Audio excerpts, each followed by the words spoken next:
네, 안녕하세요.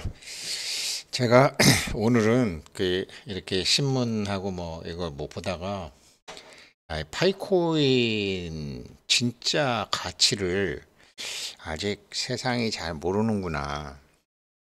그렇죠. 뭐 그러니까 지금 이제 이거거든요. 뭐냐면 뭘 진짜 모르냐면 우리 채굴 하시는 분들 대부분도 아직은 잘 모르고 계실 거예요. 이게 암호화폐라고 그러니까 이제 뭐 화폐혁명, 뭐 달러가 뭐 흔들리고 뭐 사토시 나카모토가 뭐 2008년도 리먼 브라더스 그거 사고 나고 난 다음에 뭐 만들었고 뭐 어쩌고 저쩌고 뭐 그런 얘기들 많잖아요. 그러니까 음, 사토시 나카모토가 어떠한 생각으로 만들었는지는 저도 이제는 알겠어요. 뭐 알겠는데 그러다가 뭐가 몇 배 올랐다, 뭐가 몇 배 올랐다 그러니까 사람들이 이제 진짜 중요한 걸 못 보는 거죠. 진짜 중요한 거를.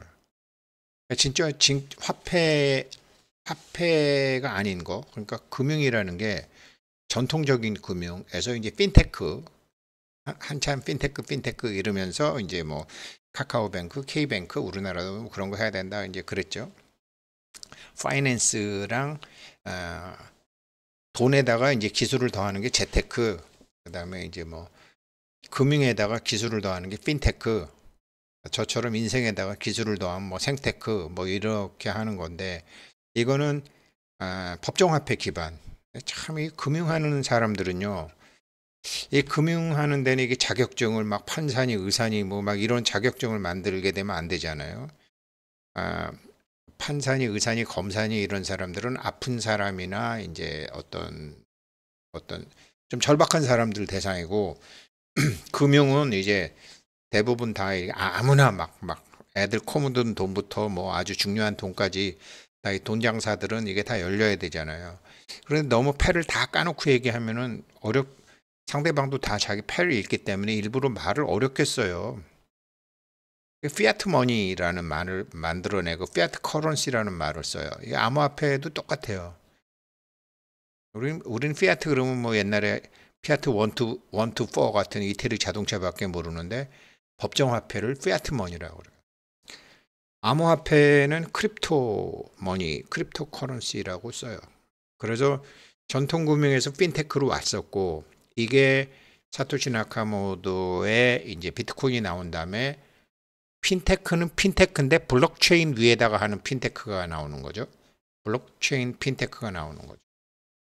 그리고 난 다음에 디파이라는 게 나오죠. 뭐 금융감독원이네, 뭐 이렇게 은행 신용평가네 이런 거 없이 우리들끼리 하겠다라는 이제 일종의 조합 같은 거로 되는 거죠. 조합 같은 거로.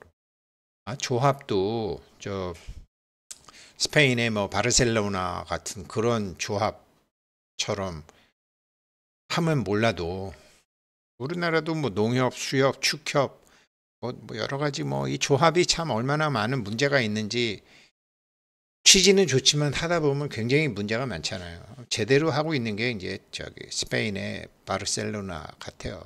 바르셀로나 구단 참 어렵죠. 어렵죠. 그 윗사람들은 돈 안 받고 봉사로 하는 거죠. 스위스 같아도 스위스가 그 콩할 만한 나라를 또 23개 칸토로 쪼개갖고 거의 국회의원 다 있지만 월급 안 받죠. 거지는 안 받죠. 그냥 아무도 안 하려고 그러죠. 근데 우리는 막 서로 하려고 그러죠. 뭐 그러니까 뭐 축구 감독 되는 친구가 뭐 연봉 20억씩 3년 60억 받으면서 국가에 봉사하는 마음으로 했다고 절대로 그런 게 이제 통하지가 않는 거죠. 그러면 사람들이 디파이를 만드는 거예요. 그래갖고 이걸 제가 왜 했냐면 태국에서 세계적인 디파이 모임이 있더라고요. 11월 11일 날. 그래서 이게 파이코인은 이런데 안 끼죠. 안 끼죠. 그러니까 이거예요. 제가 이거를 보고 이제 생각을 한 거예요. 디파이 월드 2024 방콕서 개최한다. 웹 3.0 금융의 미래를 이끈다. 내가 알기로 제대로 된 웹 3.0은 파이에서 지금 하고 있는데 너구들끼리 모여가지고 뭐 우덜끼리의 웹 3.0을 하나 보다. 어떤 애들이 모여서 뭐 하나 이렇게 잘 본 거예요. 근데 이게 디파이를 하면서 웹 3.0을 하더라고요. 아직 잘 모르고 그러면서 뭐 어떤 회사들이 쭉 나오고 보니까 이런 거예요. 그러니까 디파이 월드가 11월 11일 하는데 탈중앙화 금융이다. 탈중앙화 좋아하죠. 사람들 왜 좋아할까요? 돈 있는 놈들이 나를 인정 안 해주니까 돈 있는 놈들을 없애고 저놈들의 감시를 떠나서 우리끼리 해보려고. 그런 거죠, 사실은. 그러니까 하루 동안 진행된 이 컨퍼런스는 디파이가 주최하며 역사적인 첫 행사로 기록될 전망이다. 디파이의 혁신가, 사상가, 개발자들이 모여 금융의 미래를 논의한다. 30개국 이상 국가에서 1000명 이상의 참석자가 방콕에 모여서 탈중앙화 금융의 최신 동향을 논의한다. 어쩌고 저쩌고 이게 있더라고요. 그래서 제가 이걸 본 거예요. 그래서 야 그래 디파이 쪽으로 간다. 근데 니네들이 웹 3.0을 해. 좋지. 근데 파이의 웹 3.0은 그거랑 좀 다르죠. 이거를 보고서 이제 제가 생각을 해본 거예요. 말씀드리면 이렇게 되죠. 그리 지금 리플 지지자들이 또 SEC 리플 소송, 야 니네 우리 소송하지 마 이러면서 이렇게 리플이 이게 한국 테헤란로 다단계에서 끌어올린 거 아닙니까? 솔직한 얘기로 리플이건 이더리움이건 한국에서 들러붙어 갖고 다 처음에 올린 거 아니에요. 어제도 말씀드렸지만 그 로그 차트로 보게 되면 100원짜리 700원까지 올리면은 그냥 뭐 3원짜리 300원까지 올리면 100배죠. 한국이 큰 돈은 없어도 이제 그런 건 잘하니까. 그렇게 이더리움 초창기나 리플 초창기는 나 그 외국 책에서 봤어요. 한국에서 그렇게 했다라는 거. 그래가지고서 외국의 누구야 그 유명한 사람 마우로 기멘 그 2030 축의 전환 쓴 사람. 그 사람이 리플하고 이더리움은 한국에서 그렇게 올렸구나 이제 그렇게 봤어요. 리플도 그렇죠. 리플하고. 그런데 이제 여러 가지로 너무 커지고 나니까 이제는 거꾸로 이제 SEC를 상대로 야, 우리한테 항소하지 마. 이러면 소송도 나오고. 그 다음에 크립토닷컴이라는 데도 또 뭐 닷컴 암호화폐 뭐 닷컴인데 SEC 상대 소송해갖고 야, 우리 조사하려면 조사할 때 미리 좀 연락 좀 주지 왜 안 줬어? 뭐 이렇게. 그러니까 제가 뭐 SEC 편을 드는 게 아니라 모든 권위를 다 부숴버리자라는 게 지금 암호화폐에 참 많죠. 도둑놈도 많고 사기꾼도 많고 참 그렇죠. 뭐 욕심으로 덤벼든데 욕심 뜯어먹는 사람들이 많이 생기죠. 이런 데서 파이는 같이 놀지 않는 거죠. 뭐 이런 사람들끼리 모여가지고 뭐 태국에서 뭘 한다고 그래서 제가 말씀드리고 싶은 게 이거예요. 파이에 대해서 아직 사람들이 잘 모르는데 이게 니콜라스가 한 말이거든요. 기존 블록체인이 해결할 수 없는 문제를 파이 네트워크에서는 해결할 수 있다는 것인데 그게 뭐지? 그 자기가 스탠포드 대학에서 이제 사람들 학생들한테 뭘 가르치는데 블록체인이 제가 뭔지를 알았는데 그래서 블록체인이 앞으로 어떻게 간다라는 거를 일반 사람들 손에 전달하는데 참 어려웠었다. 그랬는데 비트코인이 블록체인에다가 뭐를 실어가지고 암호화폐가 히트를 치면서 사람들이 블록체인에 관심을 갖더라. 그런데 블록체인이 엄청나게 좋은 거지만 블록체인이 해결할 수 없는 문제가 있다. 블록체인이 해결할 수 없는 문제를 해결할 수 있는 블록체인을 만들어야 되겠다. 이게 파이코인을 자기네들이 만들게 됐다라는 거예요. 그러니까 제가 처음에 당연히 모르죠. 블록체인이 해결할 수 없는 문제가 뭐요? 이렇게 되는 거죠. 그럼 블록체인이 해결할 수 있는 건 또 뭐야? 블록체인이 해결한 거는요. 예를 들어서 특허권이에요. 정말 옛날에는 특허권, 상표권, 저작권 뭐 이런 거 있잖아요. 이게 뭐 누가 훔쳐가도 모르고 저 뭐죠? 저 우리나라에 송대관에 쨍하고 했들 날 뭐 이것도 미국 사람이 뭐 나중에 가서 하면 그냥 내버려 두고 그냥 뭐 우리나라 노래 같은 것도 걔네들이 가져서 꼼짝 못 했잖아요. 근데 이게 블록체인이 생기게 되면 이제 그런 짓을 못 한다라는 거죠. 이게 블록체인이 생기고 난 다음에 제일 좋은 게 각자의 인생이에요. 저작권이에요. 그거 누구죠? 제가 아는 좀 작곡가 한 명 있어요. 유명한 작곡가예요. 제가 얘기하면 다 알 거예요. 저작료만 한 달에 1억을 받는데요. 예전에는 거지처럼 자기 살았는데 어느 날 이제 왜 그러냐면 자기 곡을 어느 인터넷 매체에서 어느 유튜브에서 몇 분 몇 초 틀었는지가 다 나와. 노래방에서도. 그러니까 돈이 그냥 한 달에 1억씩 꽂힌대요. 한 달에 1억씩. 그러니까 블록체인이 정말 해결한 거는 저작권 같은 거였어요. 그 사람 고유의 거. 이게 이제 여러모로 이 저작권, 소유권, 뭐 소프트웨어 이런 거.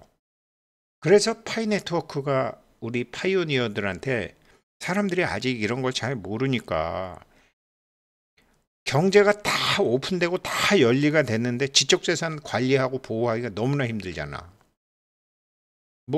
저기 북한 노래건 뭐 어디 노래건 자기 거를 누군가가 쓰는 거를 못 찾잖아요. 뭐 할 수 없는 거잖아. 근데 블록체인이 되면 그게 안 된다니까. 그 다음에 블록체인은 기본적으로 스마트 컨트랙트가 들어가 있고 스마트 컨트랙트는 너 약속 안 지켜? 배째? 알았어. 배째고 갖고 올게. 이 스마트 컨트랙트로 히트 친 게 이더리움이잖아요. 근데 이더리움의 스마트 컨트랙트는 니콜라스한테 와서 배웠다는 거 아니에요.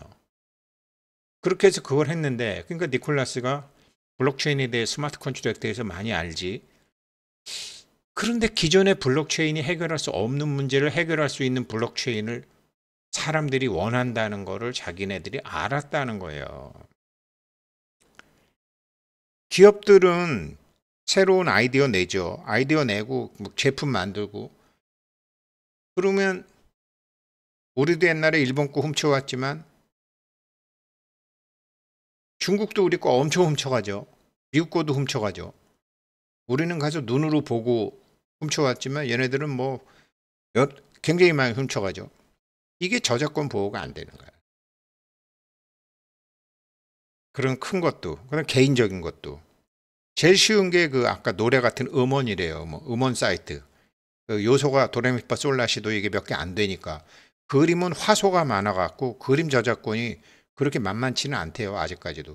굉장히 방대한 블록체인이 필요하대요.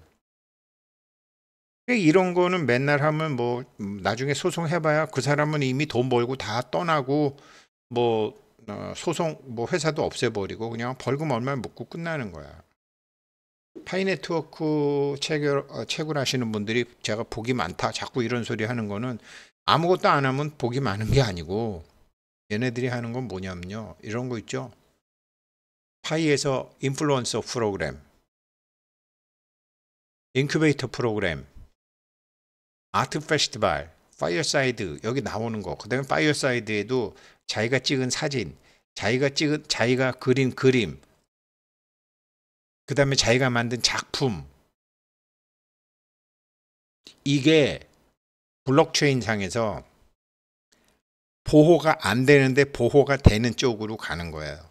기존 블록체인 상에서 못하는 거를 지금 여기서 제가 대문에 금융이 디파이가 어쩌고 저쩌고 디파이 갖고 할 수 있는 게 뭐고 지금 그러면서 이 사람들이 세미나 하면서 한다라는 게 뭐냐면 이런 거거든요. 뭐 대형 전시관 만들고 뭐 안톤 브루크가 나오고 외소가 나오고 누가 나와가지고 이 사람들이 리스테이킹, 실물 자산, 디피닌 뭐 이런 거 디파이 최고 전문가들이 만나갖고 이 디파이를 갖고 어떤 금융을 만들 수 있느냐 이거 한다는 거예요. 그래서 제가 이거 보고 난 다음에 좀 웃기네. 이런 게 디파이의 문제점이 되기 전에 뭐가 돼야 된다고 생각하세요? 금융에 투명성이 돼야 돼요. KYC가 돼야 돼요. KYC가 안 된 블록체인은 아무런 소용이 없는 거야. 너무나 허점이 많아. 그게 기존 블록체인이 해결할 수 없는 문제를 해결할 수 있는 블록체인을 원한다고 니콜라스가 얘기한 거고요. 요거 다음에 사회자가 그럼 당신 어떻게 하고 있는데요? 라고 얘기할 때 우리만의 KYC를 얘기해요. 그래서 실명화된 사람, 가짜 인간이 아니고 봇이 아닌 진짜 사람으로 이루어진 블록체인 상에서 핀테크가 되든지 블록체인 핀테크가 되든지 디파이가 돼야지 그게 금융이 되는 거지. 정체를 알 수 없는 가명 계좌, 불투명 계좌, 복수 계좌, 중복 계좌 상에서 블록체인 만들어 봐야 저작권 문제 해결 안 돼요. 특허권 문제 해결 안 돼요. 금융 문제 해결 안 돼요. NFT 안 돼요. 웹 3.0 안 돼요. 그래 이게 지금 이거예요. 이게 이 사람들 인터넷에 니콜라스가 기존 블록체인이 해결할 수 없는 문제는 이거를 해결할 수 있는 블록체인을 원한다. 그래서 뭐 하고 계신데요? 그러면서 KYC 3,500만 명에 대한 얘기를 하는 거예요. 그러니 오늘도 연세 70대신 분이 동영상 자기 이거 라이브 동영상 또 왔어요. 예, 그거 한 두세 번 와요. 그냥 하세요. 그 회사는 그게 제일 중요해요. 제가 그렇게 말씀드렸는데 그게 되지 않은 상태에서 지들끼리 막 불투명하게 한 애들이 뭐 SEC 상대 소송을 제기하네. 리플 지지자들이 뭐 데모를 해갖고 소송하지 마시오 하네. 이게 무슨 웹 3.0 금융 만든다고 지들끼리 방콕에서 뭐 세미나를 하되 진실성이 없는데 투명하지 않은데 책임질 사람 없는데 아니 뭐 악기 많이 모아두면 오케스트라 돼요? 아니잖아요.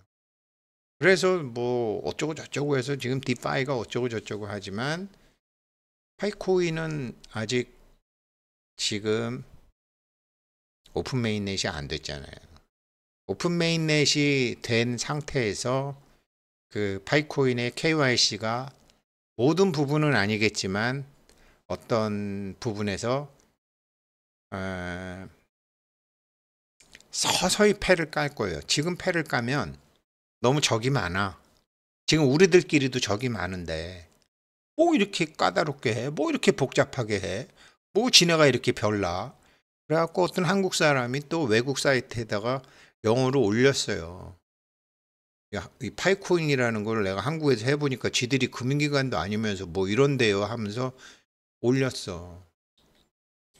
그러니까 우리도 싫어해. 그러니까 패를 안 까요. 근데 진짜 답은 뭐냐? 기존의 블록체인으로서는 절대 해결할 수 없는 문제를 우리는 해결하겠다라는 결심으로 파이네트워크를 시작했다고 니콜라스가 밝힌 거예요. 그거를 지금 우리가 처절하게 겪고 있는 거예요. 이게 안 되면 피아트 머니에서 암호화폐로 안 와요. 암호화폐로 올 수가 없어. 안 되죠. 아니 나쁜 놈이 암호화폐 해서 돌리면 되는 거야? 안 되잖아. 투명하지 않은데. 그래서 이게 뭐 SEC를 고발하네 어쩌네 저쩌네 하지만 어떻게 보면 이 사람 이게